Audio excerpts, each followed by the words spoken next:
নোমান ভাই মানুষ হিসেবে কেমন ছিলেন, যারা তার সঙ্গে চলেছেন, ওঠাবসা করেছেন, আপনারা জানেন।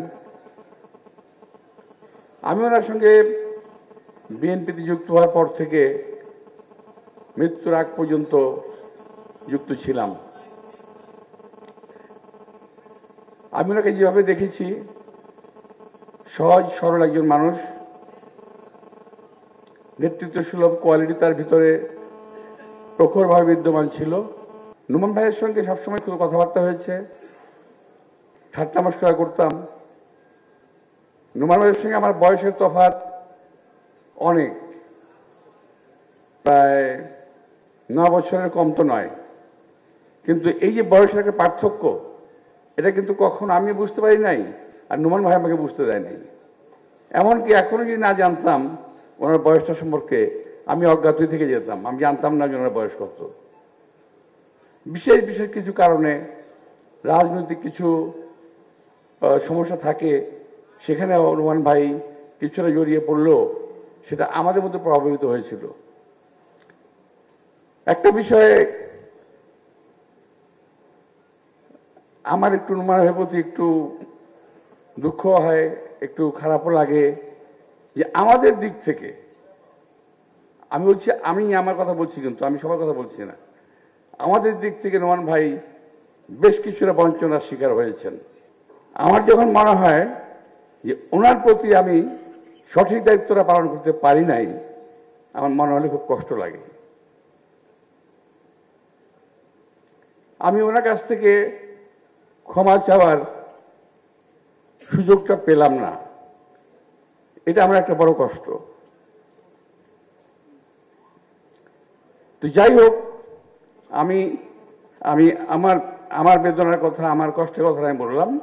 একটা মানুষের ব্যক্তি জীবনে দলের প্রতি তার কি অবদান ছিল, কি আছে, এটা যদি কেউ না জানে, আমাদের ভবিষ্যৎ প্রজন্ম নিজেরাও কোনদিন সঠিকভাবে দায়িত্ব পালন করতে পারবে না, আমি বিশ্বাস করি। আমার সঙ্গে ওনার সম্পর্ক ছিল একটা হাস্যরসের সম্পর্ক। সবসময় খুব গভীরভাবে আমরা কখনো কোনো বিষয়ে যাইনি, কথা বলেও দেখিনি। আমি না, অন্তত আমি তো নই।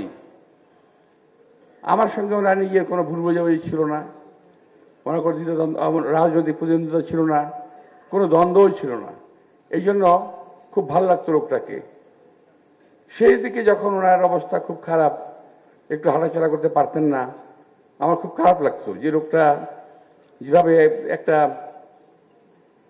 তেজি সিংহের মতো রাজপথে একদিন আমাদের সঙ্গে যুদ্ধ করেছে, যে লোকটা এই আওয়ামী লীগের বিরুদ্ধে যুদ্ধে আমাদের সহকর্মী ছিলেন, তার আজকে কি একটা অবস্থা হয়ে গেছে। এই অবস্থা কিন্তু আমাদের সকলেরই হবে, এই কথা কাউকে ভুললে হবে না। আজকে নোমান ভাই সম্পর্কে আমরা রাষ্ট্রীয়ভাবে, দলীয়ভাবে স্মরণসভা করার কথা বলতেছি না ভাই, নোমান সাহেবের জন্য না, এটা আমি আমার জন্যই বলতেছি। কারণ একটা সময় আমারও আসবে যেদিন এই দল হয়তো আমার কথা মনে রাখবে না। কথা বলছিলাম নজরুল ভাইয়ের আমার সঙ্গে, আমি বলছিলাম যদি দেশনেত্রী বেগম খালেদা জিয়া বিএনপির হাল না ধরতেন, যদি আজকে তারেক রহমান সাহেব আমার দলের হাল না ধরতেন, হয়তো আমরা শহীদ রাষ্ট্রপতি জিয়া রহমানেরও মৃত্যুবার্ষিকী পালন করতাম না। এটাই হলো বাস্তবতা। তাই আমরা আজকে দোয়া মাহফিলে সকলের জন্য দোয়া করব, একে অপরের জন্য। নোমান ভাইয়ের জন্য বিশেষ করে করতে হবে। এবং সবচেয়ে বড় একটা কথা কি জানেন, নোমান ভাই একজন সফল মানুষ, সফল রাজনীতিবিদ, একজন সফল পিতা। চিরাগয়ে কিন্তু নোমান ভাইয়ের পরে আর কোনো দ্বিতীয় নোমান তৈরি হয় নাই।